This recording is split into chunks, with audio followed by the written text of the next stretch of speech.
রাত্রি রাতে আশা মেয়ে নিয়ে আসছো, ছি! আমি তোমাকে কোনো হেল্প করতে পারবো, সরি। মাপ চাই, ক্ষমা করে দাও।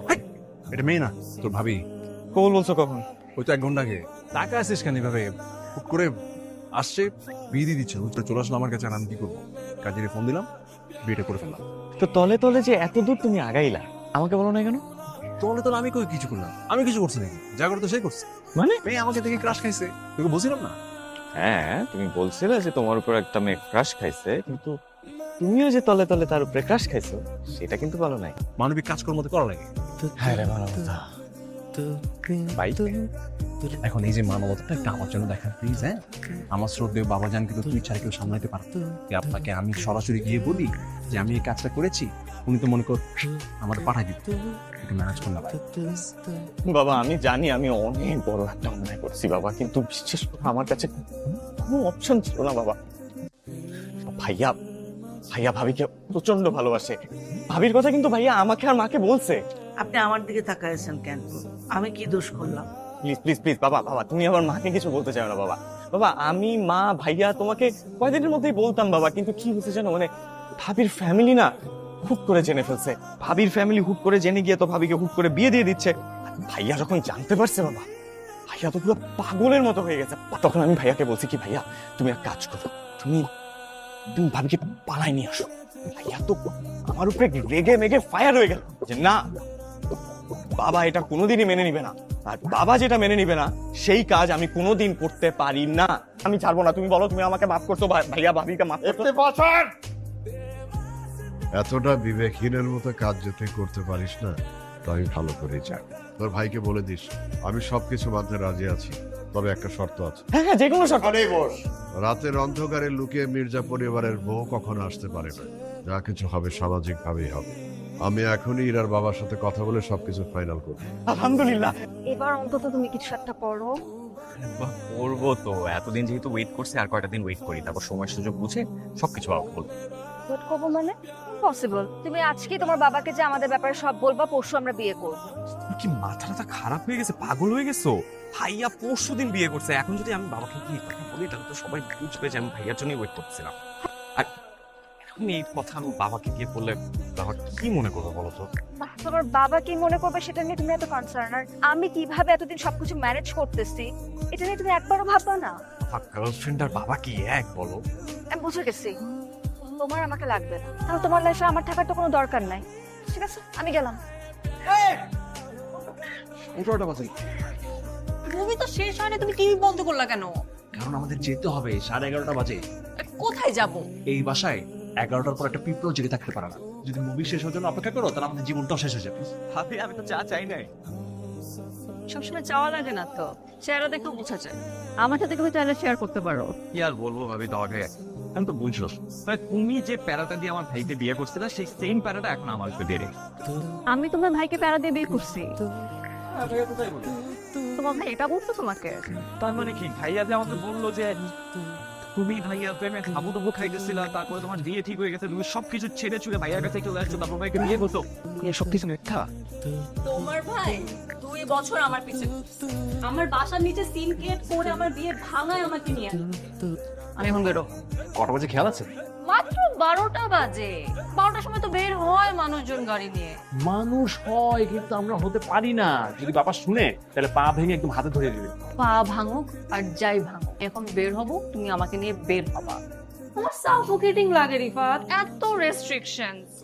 আচ্ছা দেখি ইফতি জেগে আছে কিনা। ইফতি কেন আবার তুমি? আমি বের হবো এখানে, আবার ইফতি কেন? ইফতি কেন মানে? আরে ইফতি আমার ঢাল। তোমার যদি সিরিয়াস কোনো কথা থাকে প্লিজ আমাকে কাইন্ডলি তাড়াতাড়ি বলো, আমার বেরোতে হবে প্লিজ। আগে চোখ বন্ধ কর। আরে আবার চোখ বন্ধ? আমার জন্য তুমি এতটুকু করতে পারবা না। চোখ বন্ধ কর।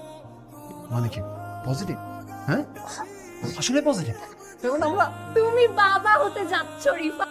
তুমি দাদি হতে চাচ্ছ মা? কি ব্যাপার?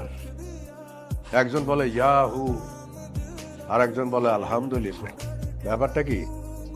আপনি দাদা হইতে যাইতেছেন? রেখা, তুমি চিন্তা করো না, আমি চলে গেলে তোমার এই 2 সন্তান তোমাকে কোনোদিন অবহেলা করবে না। বাদ দাও না বাবা, তুমি তুমি রেস্ট নাও এখন প্লিজ। আমরা বরং যাই এখান থেকে, আর এইসব কথা পরেও বলা যাবে। এখনই বলবো, আর বলার জন্য আমি তোদের সবাইকে ডেকেছি। আমি চাই না আমি মারা যাওয়ার পর কোনো কিছু নিয়েই আমার এই সুন্দর সংসারে কোনো অশান্তি হোক। আমার স্থাবর অস্থাবর যত সম্পত্তি আছে তোদের দুই ভাইয়ের নামে সমানভাবে ভাগ করে দিতে। তোদের কোনো আপত্তি আছে? না বাবা, আপত্তি থাকার কি আছে? আপত্তি করার মতো কিছুই তো না, তাই না? যেটা নর্মাল হওয়ার কথা সেটাই তো হলো। মানে সব ফ্যামিলিতে তো এইভাবেই তো সবকিছু ডিস্ট্রিবিউটেড হয় দুই ভাইয়ের মধ্যে, এটা তো নর্মাল। এটা কিভাবে নর্মাল তুমি আমাকে বুঝাও? বাবা তোমাদের সব সম্পত্তি তোমার আর ইফতির মধ্যে সমানভাবে ভাগ করে দিত। হাও? মানে প্রবলেম কি? কারণ এই সম্পত্তির উপর হক শুধু তোমার। এখানে ইফতি কিভাবে আসবে? মানে ইফতি আসবে না কেন? ইফতি আসবে না কারণ ইফতি না তোমার চাচাতো ভাই, ও কিভাবে সম্পত্তির সমান ভাগ পায়? মা দেখো, ইফতি যখন খুব ছোট, 6 মাস পর, তখন চাচা চাচি রোড অ্যাক্সিডেন্ট মারা যায়। এরপর থেকে তোমরা ওকে নিজের সন্তানের মতো বড় করেছো। আমিও ইফতিকে আমার নিজের ছোট ভাই ভেবেছি, কখনো কোনো কিছুর অভাব বোধ করতে দেই। তাই বলে তো আমি আমার ফিউচার জেনারেশনের হক তো নষ্ট হতে দিতে পারি না। মানে ইফতি কি কোনোভাবে মানে মির্জা টেক্সটাইলের সমান অংশীদার হতে পারে? কি বলছিস এইসব? তোর কি মাথা খারাপ হয়ে গেছে? মা, আমার মাথা খারাপ হয়, আমি ভেবে চিন্তেই বলছি তোমাকে। বাবাকে এই মুহূর্তে কথাগুলো না বললো।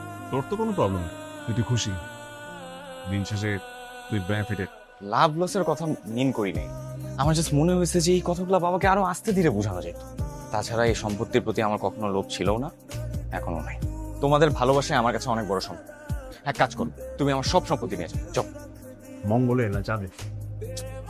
আরে ভাইয়া, আমি ফাইজলামি করতেছি না, আমি সিরিয়াস। বাবাকে এই মুহূর্তে এই কথাগুলো বললো না প্লিজ। আর বাবা যদি সম্পত্তি আমার নামে লিখেও দেয়, আমি তোমাকে প্রমিস করলাম আমি সবকিছু তোমার নামে ট্রান্সফার করবো। ওকে? তোর সম্পত্তি তুই আমার নামে লিখে দিবি, তাহলে এই কথাটা বাবাকে এখন কি বল না, বলতে পারছিস না? আমার সরলতার সুযোগ নিয়ে তুই বাবার কাছাকাছি গিয়ে এই সবকিছু প্ল্যান করছিস, তাই না? সব তো বুঝি আমি। ইফতি, আমার প্রাপ্য সম্পত্তির এক ছেটে ফোটাও কিন্তু আমি কাউকে দিব না। দরকার হলে আমি কোর্টে যাবো। বাবা আমি রেডি। তোমার নাস্তা ডান? হ্যাঁ, খেয়েছি। আব্দুলকে গাড়ি বের করতে বল। হ্যাঁ হ্যাঁ বলছি। ও গাড়ি বের করে অলরেডি 15 মিনিট ধরে অপেক্ষা করছে। চলো বাবা। সবাই আমার দিকে এরকম হা করে তাকিয়ে আছে। আমি ভেবেছি আজকে থেকে আমি ব্যবসায় মনোযোগী হবো। দ্যাটস অ্যামেজিং ভাইয়া। আচ্ছা, এমন ভাবে সবার সামনে হাসছিস যেন আমি অফিস যাওয়াতে তুই অনেক খুশি। তুই যতটা নিজেকে খুব খুশি দেখাচ্ছিস না, আমি তো জানি ভেতরে ভেতরে তুই ঠিক ততটাই অখুশি। বসো না। তুই এমডি চেয়ারে বসে আমাকে গেস্ট চেয়ারে বসতে বলছিস, ব্যাপারটা একটু আনফেয়ার হয়ে গেল না? সরি ভাইয়া, মানে প্রতিদিনের অভ্যাস তো। প্রতিদিনের অভ্যাস মানুষকে নেশাগ্রস্ত করে দেয়, আর নেশাগ্রস্ত মানুষ কখনো বিবেকবান হতে পারে না। রিফাত এই ব্যবসার কি বুঝে, আর তুই বা হঠাৎ করে ওর উপরে সবকিছু ছেড়ে দিলি? বাবা আমি ছেড়ে দিলাম কোথায়? আমি তো ভাইয়ার সাথেই আছি। আর হ্যাঁ, এটা ঠিক যে ভাইয়া ব্যবসাটা একটু বোঝে কম, কিন্তু সেটা তো ভাইয়া চর্চা করে না তাই।